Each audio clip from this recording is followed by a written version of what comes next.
Hi folks, welcome back to Physics with Captain Rod. On this one we're going to chat about number 15 in Unit 4-1. So the first thing you need to do is draw a free body of this bar. Whether you include the weight or not is up to you. It doesn't, either one is perfectly acceptable. You can draw the free body right in the original picture. I like to draw a separate picture. I'll draw the free body right here. It's just plenty fine. Now, you have definitely a tension, don't miss that, acting this way because of this rope. If we include the weight as our system, then we have a weight vector down, W. And again, it's not technically a tension in this free body because the tension, right, if we include the weight, right, this is a subtle thing, but let me go over it. If we include the weight in our free body, the tension is internal to our system. The tension acts down right here, up right here, and adds to 0 anyway. So, but this weight is an external force. So if we include the weight, then we'd have a weight vector W. Now the other thing we can do, right, one thing to notice is if we did a free body of just this object, hopefully it's fairly obvious, the weight and the tension are equal. So the other thing we could do is not have the weight in our free body, which is fine. And we would include a tension down. Let me call it tension 2 because it's different than this one, which is equal to the weight of that object. All right. Next, the free body is not complete either. All right.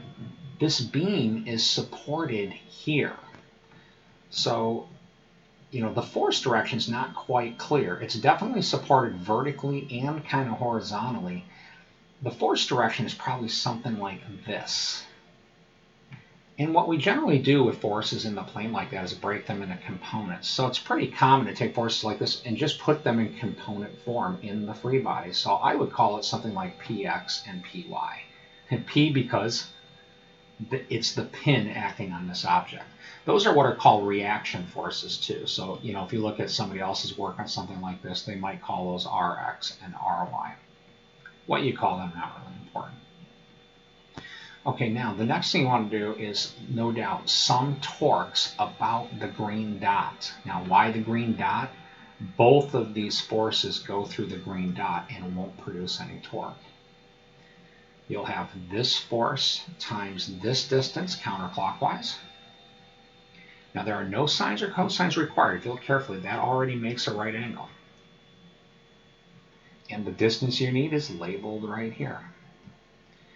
Right? Then you've got this force times this distance right here. Again, remember this force has a line of action and the distance needs to make a right angle. Now that distance is adjacent to that angle phi. And if you look at this triangle right here, the hypotenuse of that triangle is L, and the distance you need, again, is adjacent to phi. That should pretty well tell you how to get the distance. So write out an equation, a torque equation about the green dot. That should calculate this for you. Okay, next, for part B, where it says find the components of the reaction force by the pin on the beam, that's these things they're talking about. Write a force equation, sum of all forces, x direction equals 0. I would just do right positive, right? Look at your free body. You've got this to the right and a component of this to the left. That will get you px. Then write a force equation in the y direction. I'll do this in red. Right, you'll have this. Then you got this down. And then you have a component of this that's up, right? By the time you write out that force equation, you should be able to calculate that. So that should get that problem done for you. I hope that these videos help you out. Have a great day.